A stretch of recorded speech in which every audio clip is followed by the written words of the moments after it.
सर्वस्य लोकस्य राजा धर्मचारी, धर्म का आचरण करने वाले, महारथ, आप महारथी हैं, पूजनीयश्च, तो ऐसा ही व्यक्ति पूजनीय होता है।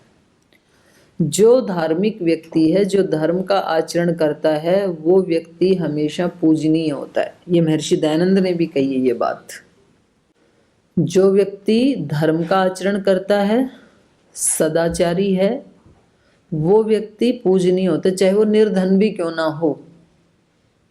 हो सकता है उसके पास बाहर का धन ऐश्वर्य ना हो, लेकिन धर्म का ऐश्वर्य जिसके पास है वो व्यक्ति पूजनीय है। और जो व्यक्ति धर्म का आचरण नहीं करता है, वो फिर कितना बड़ा सम्राट भी क्यों ना हो, वो भी पूजनीय नहीं है। तो प्रायः लोक में उल्टा देखा जाता है। जिन लोगों ने, जिनको धर्म की परिभाषा का भी नहीं पता, जीने की बात तो काफ़ी दूर, जो आसपास भी नहीं होते धर्म के, लेकिन किसी बड़े पद पे, किसी प्रतिष्ठित, किसी नौकरी पे, पेशे में, कहीं पैसे में वो आगे बढ़ गई, तो सब लोग उनके आगे पीछे घूमते हैं। और कोई धर्मात्मा यदि बेचारा गरीब है तो उसको कोई देखता भी नहीं है। तो ये तो वैदिक धर्म के विपरीत है। ये महर्षि दयानंद ने भी कहा है सत्यार्थ प्रकाश में कि धार्मिक व्यक्ति गरीब होते हुए भी उससे डरना चाहिए और उसका सम्मान करना चाहिए। और जो अधार्मिक है उसके पास चाहे तीनों लोक की संपत्ति भी क्यों ना हो, उससे कभी नहीं डरना चाहिए, क्योंकि उसकी आत्मा में कोई बल नहीं होता है। आत्मा में बल तो धर्म के आचरण से आता है।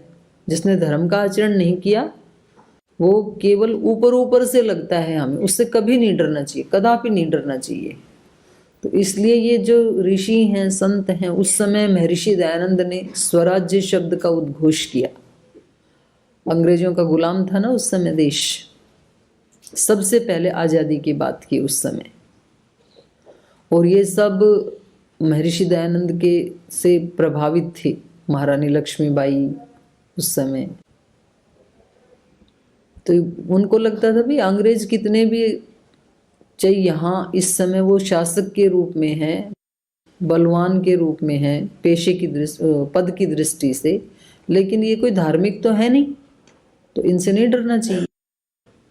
और धार्मिक व्यक्ति से जरूर डरना चाहिए।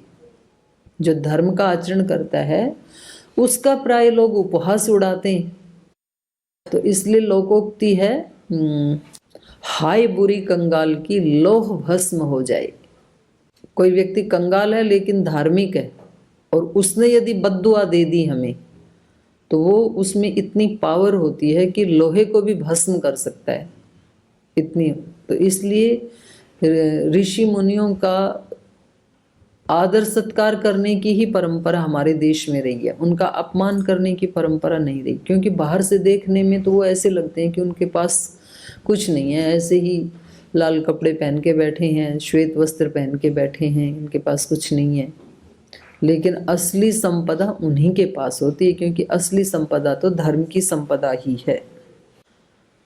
तो यहाँ पर ये तो इतने बड़े ऋषि हैं, तो भी ये श्री राम को क्या कह रहे हैं? पूजनीय। पूजनीयश्च मान्यश्च भवान प्राप्तः प्रियातिथि। इतने प्रिय अतिथि आप हमें सौभाग्य से मिले हैं, क्योंकि आप तो तीनों लोक के राजा हैं। धार्मिक व्यक्ति, आध्यात्मिक व्यक्ति तीनों लोक का राजा होता है, और वो तीनों लोकों का छोटा मॉडल अपना शरीर ही है। तो जो अपने शरीर में तीनों लोकों में स्थित जो शक्तियां हैं, उनका जो स्वामी है, राजा है, उसके वश में है। उसके शरीर के हर अंग प्रत्यंग उसके वश में है, इंद्रियां भी वश में है, मन भी वश में है। इससे बड़ी कोई संपदा नहीं हो सकती है। राजा सर्वस्य लोकस्य धर्मचारी महारथः पूजनीयश्च मान्यश्च। माननीय हैं आप, मान करने के योग्य हैं, सम्मान करने के योग्य हैं। मान्यश्च भवान प्रियातिथि प्राप्तः। मेरे सबसे प्रिय अतिथि हैं। आज तक जितने अतिथि आए उनमें सबसे प्रिय आप हैं। एवमुक्त्वा फलैर्मूलैर्पुष्पैरन्यैश्च राघवं